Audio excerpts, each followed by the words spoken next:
এত সুন্দর করে কষাইতাছি মশলাপাতি দিয়া, মাংসের কোনো সেন্টই বেরোয় না। আগে চিকেন রান্না করলে বাবা একবারই রান্না করলে 10 বারই সেন্ট পেত, আর এখন দেখো আমি নিজে রান্না করতেছি, কোনো সেন্টই নাই। আর সত্যি কথা জানো তো বন্ধুরা, এখন আর চিকেন ভালো লাগে না। এক এক সময় ভাবি কি যে বয়স হয়ে গেছে এই জন্য মনে হয় আমাকে ভালো লাগে না, কিন্তু অনেক বাচ্চা ছেলেও বলে ধর চিকেন খাবো না, ওই খাবো না, চিকেনে অরুচি।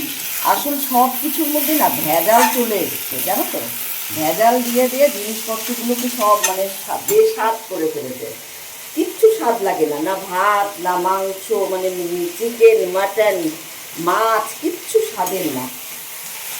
আর আমাদের এই রান্না করতে হয় কিসের জন্য জানো তো, আমার কালু আছে, এই কালুয়ার জন্য। আজকে আমি এই যে সানডেতে চিকেন রান্না করলাম, এটা আমি ফ্রিজে রেখে রেখে আমার কালুকে মেখে দেবো, খাবে। আমি খাই না, হয়তো বাবাই 2-1 পিস খায়, দিদিও খায় না, আর কাকু তো একদমই টোটালি বন্ধ। আমরা কেউই খাই না। এই যে মাংসটা আমাদের অনেক দিন হয়ে যাবে। এই চিকেনটা দেখো কষানো হয়ে গেছে, আমি এখন জল দিয়ে দেবো। একদমই ভালো লাগে না চিকেন এখন,